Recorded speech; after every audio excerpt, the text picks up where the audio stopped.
ፖሊስ ጀርመን ብዛዕባ እቲ ኣብ ጀርመን ዘጋጠመ መቕተልቲ ኤርትራዊ ሎሙዕለት ዕላዊ ዝገበረ ጽሑፍ ኣሎ። ሚስጥራዊ ትሕዝቶ ቅትለት ዮሴፍ ኣቃሊዑ ዝብል ሓበሬታ እውን እናተሰምዐ እዩ። ካብዚ ብተወሳኺ ካብ ትምህርቲ ቤት ክልተ መምህራን ብዝመስከረኦ ክልተ ጻዕድን ማለት እውን ኣብ ኢድ ቁጽጽር ሕጊ ፖሊስ ጀርመን ውዒሎም ዝብል ሓበሬታ እውን እናተሰምዐ ይርከብ። ብሓፈሻ ሎሙዕለት ፖሊስ ጀርመን ካብዚ ዓለት እዚኣ ዝኸዶ ክያደ ማለት እውን ሓምሻይ መዓልቱ ዘቑጸረ ሕማቕ ፍጻመ ቅትለት ዮሴፍ ኤርትራዊ ሎሚ ስፍሕ ዝበለ መብርሂ በተን መምህራን ዝመስከረኦ መሰረት ኣውፅኡ ዝብል ሓበሬታ እናተሰምዐ ይርከብ። ማለት እውን ቅድሚ ሓደ መዓልቲ 10,000 ዩሮ ክንህቢና ሓበሬታ ዮሴፍ ወይ ድማ ቀተልቲ ዮሴፍ ከመላኽተና ዝኽእል ዝብል ሓበሬታ ኣውፅኦም ነይሮም እዮም። በዚ መሰረት ድማ እተን መምህራን እውን ናብቲ ናይ ቃል ምርመራ ከም ዝቐረባ ዝፍለጥ እዩ። ሎሚ ዕለት ድማ በተን መምህራን ዝሃቦ ምስክርነትን ሓፈሻዊ ካብዚ ዓለት እዚኣ ዝኸዶ ውፅኢት ምርመራ ኣስከሬን ሎሚ ዕላዊ ዝገበረ ጽሑፍ ኣሎ ማለት እዩ። ሰላምታና ድማ ኣይረሳዕናን። ቻናልና እዚ ሓደሽ ዝኾንኩም ሰብስክራይብ ናበልኩም ኣባላትና ላይክ ሼር ናበልኩም መደባትና ስካብ መወዳእታ ሓቢርኩም ናጽንሑ። ሎሚ ዕለት ፖሊስ ጀርመን ዘውፅኦ መግለጺ ቅትለት ዮሴፍ ንብዙሕ ሰባት ንብዙሓት ኤርትራውያን ትኹረት ዝሂቡ ይርከብ።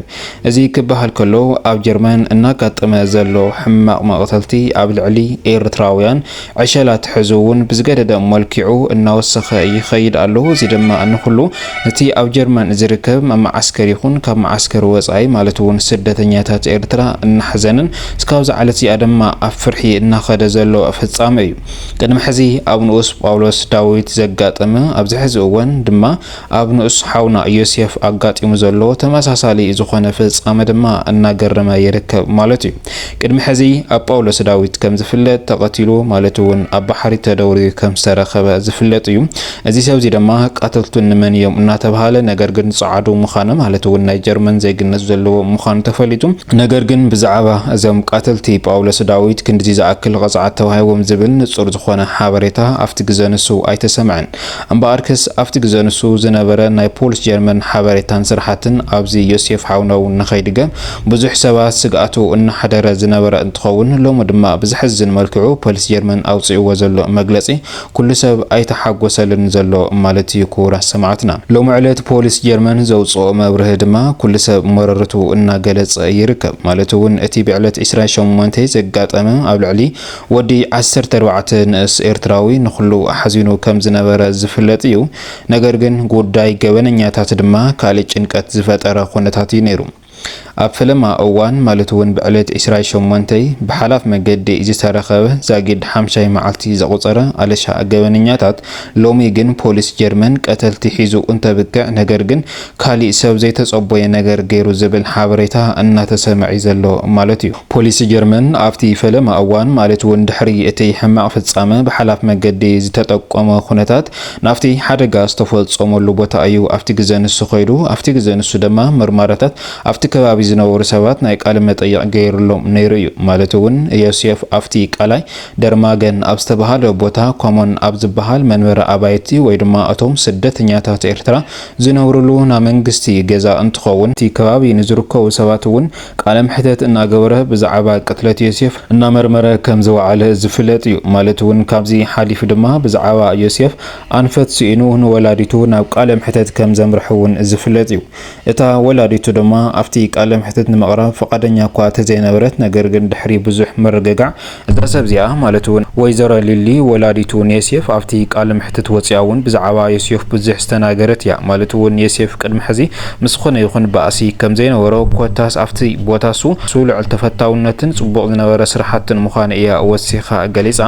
ማለት እውን ዮሴፍ ኣብ ዝተፈላለዩ ክለባት ተውስን ከምኡ ድማ ምስተን ሓያላት ክለባት ዝበሃላ ናይ ኩዕሶ ፀወታ እውን ከም ዝነበረ እያ ሓቢራትሉ ማለት እዩ። ነገር ግን ፖሊስ ጀርመን ቃለ ምሕተት ንወላዲቱ ክገብረላ ዝተገደደ ኣንፈት ቅትለት ዮሴፍ እንተረኸኹ ብዝብል ዳእምበር ካልእ ነገር ኣይኾነን። ነገር ግን ኣብቲ ግዜ ንሱ ዝነበረ ቃለ ምሕተት ብዛዕባ ዮሴፍ ቅድሚኡ ምንም ዓይነት ሪከርድ ናይ ሕጊ ከም ዘይነበሮ ምስማን ድማ ዝበኣስ ከም ዘይነበረ ነገር ግን ኣብታ ግዜ ንሳ ማለት እውን ብዕለት 28 ቅድሚ ቀትሪ ናብ ክለብ ተኩሲ ይኸይድ ኣለኹ ኢልዎ ኣይኸይዱ። ነገር ግን ድማ ናብ ክለብ ተኩሲ ይኸይድ ኣለኹ ይበለን ዳእምበር ናይ ትምህርቲ ቤት ዩኒፎርም ተኸዲኑ ኾይድ ትብል እታ ወላዲቱ ወይዘሪት ልሊ ማለት እዩ በአርከስ ለቅድሚ ቀትሪ ዝኸደ እቲ ሓደጋ ድሕሪ ቀትሪ ማለት እውን ሰዓት 5 ከባቢ ዝተፈጸመ እንትኸውን እታ ወላዲት ድማ ማለት እውን የሴፍ ደንጊኡ ወይ ድማ ዘንጊዑላ ናብቶም ክለብ ተክሲ እያ ደው ኢላ ናብ ክለብ ተክሲ ኣብ ዝደወለትሉ ድማ እቶም ክለብ ተክሲ እውን የሴፍ ናብኣቶም ከም ዘይመፀን ዝኾነ ይኹን ፕሮግራም ወይ ድማ ዝግጅ እውን ከም ዘይነበሮም እዮም ወሲኾም ገሊጾምላ እምበኣርከስ ኣብቲ ግዜ ንሱ እውን ፍርሕን ጭንቅን ኮይና ዝነበረት ወይዘሪት ልሊ ወላዲቱ የሴፍ ሰዓታት ኣብ ዘይመልእ ድማ ፖሊስ ጀርመን ከም ዘርድእዋን ከምኡ ድማ ናብ ቃለ መሕተት ከም እንነግረኩም ከም ዝኸደት እዩ ተፈሊጡ ማለት እዩ ነገር ግን ፖሊስ ጀርመን ድሕሪ ብዙሕ ተጽቢት ማለት እውን ሓበሬታ ብዛዕባ ቅትለት የሴፍ ብዝምልከት ጽኢኑ ቅድሚ ሓደ መዓልቲ ድማ ዝኾነ ጽሑፍ ኣውጽኡ ነይሩ እዚ ጽሑፍ እዚ ድማ ንቅለት የሴፍ ክሕብረና ዝኽእል ወይ ድማ ዝኾነ ይኹን ገበነኛ ቀቲልዎ ክኸውን ይኽእል ኢሉ ንዝሕብረና ኣንፈት ንዝሃበና ልዕሊ 10,000 ዩሮ ክንከፍልና ብሕጋዊ ዝኾነ መሰረት ኢሎም ጽሑፍ ኣውጽኦም ነይሮም እዮም ኣብዚ ጽሑፍ እዚ ድማ ብዙሓት ርእቶ እናተዋሃቡ ነይሮም እዮም ማለት እውን የሴፍ ዝኣክል ሞይቱ ከመይሎም ቁማር ይጫወቱ ፖሊስ ጀርመን ካሊእ ከበድቲ ስራሕቲ እናሰርሐ ከመይሉ ቀተልቲ መሓዚኣው የዝብል ሓበሬታታት እውን እናተሰምዐ ነይሩ እዩ ነገር ግን በቲ ዘውፅኦ ጽሑፍ ግን ኣብ ጽቡቕ ውዒሉ ማለት እውን እተን መምህራን እየን ተጠቂመን እተን መምህራን ድማ ማለት እውን ብዝተጠቀምኦ መሰረት ናብ ምርመራ ቃልየን ኣትዮን ፖሊስ ጀርመን ነተን መምህራን ብዝሓተተን ሕቶን ድማ የሴፍ ኣብታ ዕላትሳ ናብታ ትምህርቲት ሓደ ግዜ ብቂሉ ከም ዝነበረ ነገር ግን ድማ ንዕለቱ ወዲያው ከም ዝኸደ ምስ ክልተ ጻዓድን ከም ዝነበረ እያ ወሲኻ ገሊጻትሎም እታ መምህር ማለት እዩ በአርከስ ፖሊስ ጀርመን ካፍታ መምህር ዝተቀበሎ ሓበሬታን ምስክርነትን ነቶም ጻዓዱ ኣለሻ ጀሚሩ ዝነበረ እንትኸውን ትማሊ ዕለት ድማ እናኣለሾም ከም ዝወዓለ ዝፍለጥ እዩ በአርከስ ብዝተፈላለየ ማዕኽናት ዜና ጀርመን እውን እናተሓበረ ዝነበረ እንትኸውን ቀተልቲ የናስ ተረኺቦም ዝብል ሓበሬታ እውን እናተሰምዐ ነይሩ እዩ ነገር ግን ድማ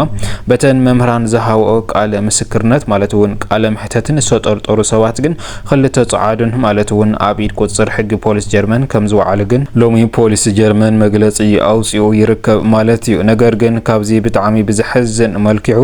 እዞም ሰባት እዚኦም ወይ ድማ እዞም ክልተ ጻዓድን እዚኦም ብሕጊ ፖሊስ ጀርመን ተታሒዞም እንተብቅዕ ብወሓስ ከም ዝልቀቁ ድማ ወሲኹ ገሊጹ እዩ ነገር ግን ድማ ኣብዚ ብዙሕ ሰብ ዘይተሓጎሰሉ ገበነኛታት ተታሒዞም እናሃለው ብወሓስ ዝለቀሉ ምክንያት እንታይ ስለ ዝኾነ ናይ ጀርመን ዜግነት ስለ ዘለዎም ዝብል ብዙሓት ሓበሬታታት እናተሰምዑ ይርከቡ ፖሊስ ጀርመን ግን ከም እንብለኩም በቲ ኣውጽኡ ዝነበረ መግለጺ ማለት እውን ብዛዕባ ቅትለት የሴፍ ዝሕብረና ልዕሊ 10,000 ዩሮ ክንክፍል ኢና ኢሎም በቲ ሓደ መዓልቲ ኣውጽኦም ዝነበረ ካብዚ ብተወሳኺ ድማ እተን መምህራን ተጠቂሞን እተን መምህራን ድማ ናብ ፖሊስ ጀርመን ኸይደን ብዝሃብኦ መሰረት የሴፍ ከም እንብለኩም ናብቲ ትምህርቲ ቤት ምስ ክልተ ጻዓድን መጽኡ ከም ዝነበረ ኣብታ ገበን እትፍጸመላ ዕለት ማለት እዩ ድሕሪ ድማ ሰዓታት ኣብ ዘይበጽሕ ካብቲ ትምህርቲ ቤት ከም ዝወጸየን እተን መምህራን ሓቢረናሉ ማለት እዩ በዚ መሰረት ይምባርከስ እቶም ክልተ ጻዓድን ሙስኡ ዝነበሩ መሓዝቱ ኣብ ኢድ ቁጽጥር ሕጊ ፖሊስ ጀርመን ውዒሎም ዛጊድ ድማ እናተመርመሩ ይርከቡ ነገር ግን ድማ ድሕሪ ምርመራ ብወሓስ ከም ዝፍትሑ እዩ ፖሊስ ጀርመን ወሲኹ ገሊጹ ዘሎ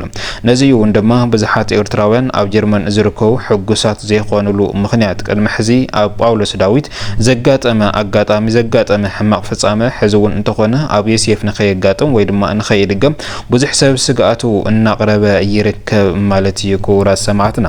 እምበኣርከስ ሎሚ ዝወልናዮም ዝርዝር ሓበሬታና እዚኦም ይመስሉ ነይሮም እስካብ መወዳእታ ሓቢርኩምና ፀናሕኩም ድማ ካብ ልቢ እናመስገንና ሰላም ሰላምታይ ንዓኹም ስሰናይ ንዓኹም